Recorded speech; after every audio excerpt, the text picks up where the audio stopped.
Two different ammo boxes with me. A lot of people on the net have videos on how to lock up your ammo boxes, and you need all kinds of nuts, bolts, all kinds of stuff. At the end of the day, nothing is going to be, theft proof. It really comes down to how much time it's going to take them to get it, or how inconvenient you make it for them. So if they do a smash and grab or whatever the case is, it won't be secured enough for them to take it. I mean, if somebody has enough time in your house, they're going to take whatever you have. If they have enough time to work on the tools, then they're going to take it. So this is the route I went. Some of the videos online show two different models of boxes. You got one that's got the hole punch in the middle here, like that one, and then you have the ones that have the vertical opening here. For what I've been doing, it really makes no difference what model you're using here. What we're going to be doing is we're going to be affecting this area right here.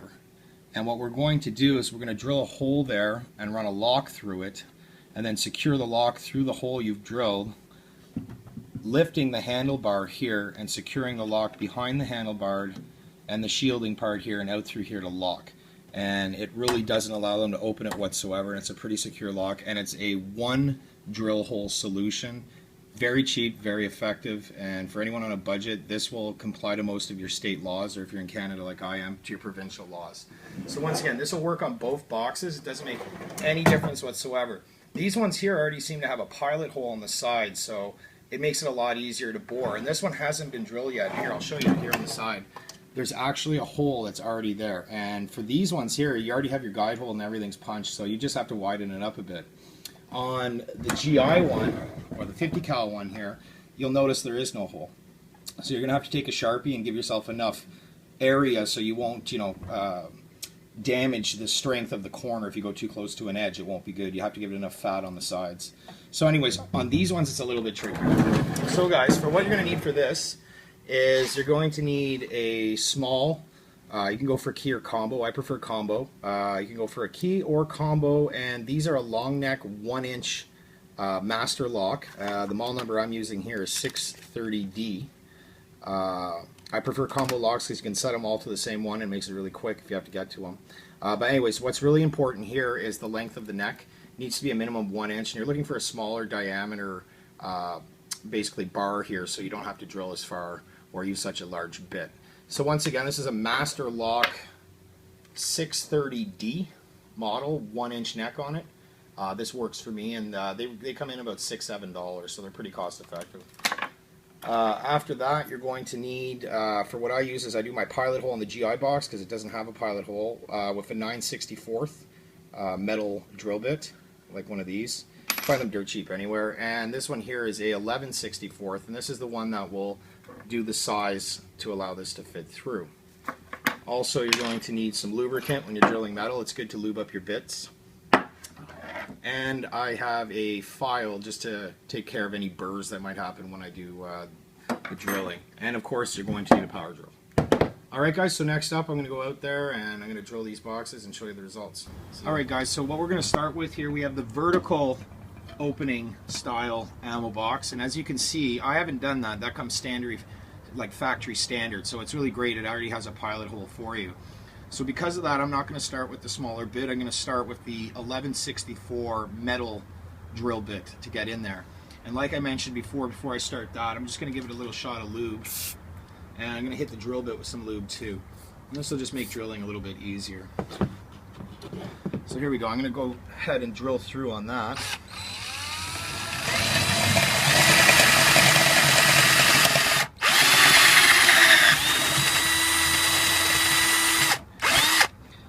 we go. So when you first go through with it like that, it's going to be very, very tight. So what I generally do is I'll go back in and I'll rock my drill bit just a little bit to give it a little bit more of an opening so it won't be so precise.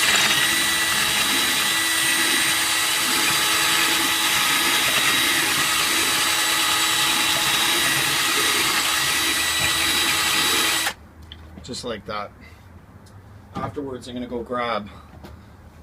grab this right here, and I'm actually not using this part. I just want to roughen it up a little bit. Well, I wouldn't say roughen it up, but get rid of any burrs that might have occurred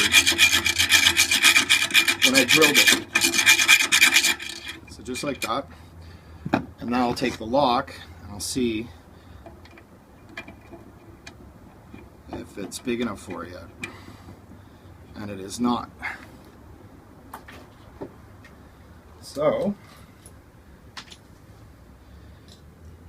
I'm going to switch up to my final bit, which is the 3/64 drill bit. And once again, I'm going to apply just a tad of lube to it. And I'm going to come right back in here and do the final drill.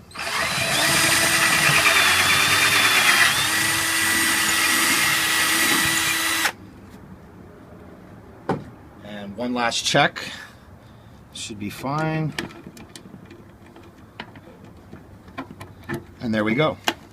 And it'll be a little tight at first until you work the metal in, and it really doesn't take that long. A few times it'll be nice and loose. So this is on the ammo box with the vertical opening here. Pilot hole already done for you, nice and clean in there. And I'll show you how it all comes together afterwards. So the next one I'm going to do is the GI box. Alright guys, so here we're back with the GI box, and as I noted before, there isn't a pilot hole like on the other one. Because of that, I'm going to start with a smaller drill bit. I'm using a 9/64 metal boring drill bit right now, and I'm going to make my first hole and then work my way up to the 3/16 drill bit. So I've already applied some lube there, and I have it on my drill bit, so I'm going to start my hole.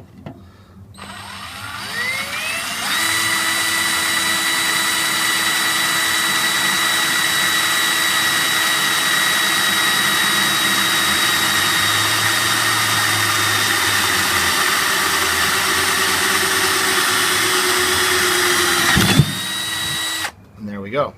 So now I have that hole done. I'm going to switch it off now to the 3/16 drill bit. And that's the last drill bit that I'll have to use for this one, and it should fit nice. So once again, add a little bit of lube to the end of that. And I'll come right back in and I have that nice little pilot hole now.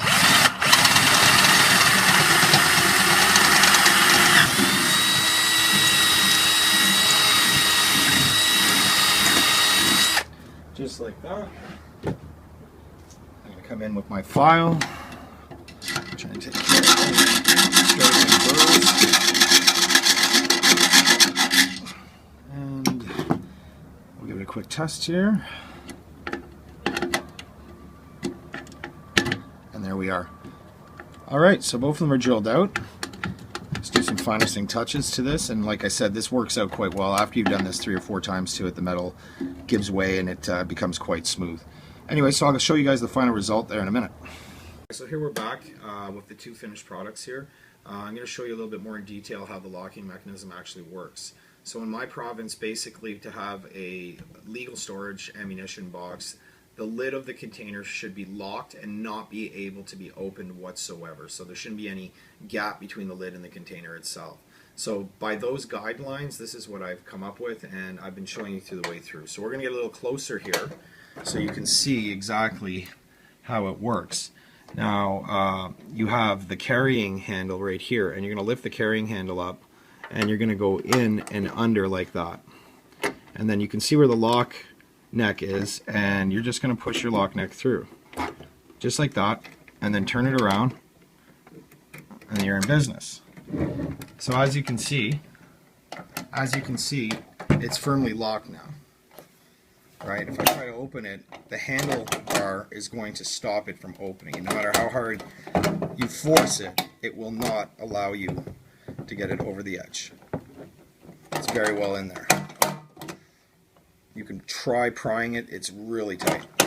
Alright, so that's that one on the GI box. So here I'm just going to get this lock off. And once again, it's quite convenient, comes out quite easy. And I'm going to bring this GI, this is the vertical opening. And this one here is the exact same deal. You have the handlebar there, you come up from underneath, slide it through, and there you go, you're in business. Alright, locks on. Once again. And you're in business. So to my provincial laws, this would be adequate to be in within code, basically. So I just thought this was a really good idea for everyone because like it is one of the simplest ways to do it, and it's cheap, and you don't have to buy a whole bunch of parts or do a whole bunch of drilling.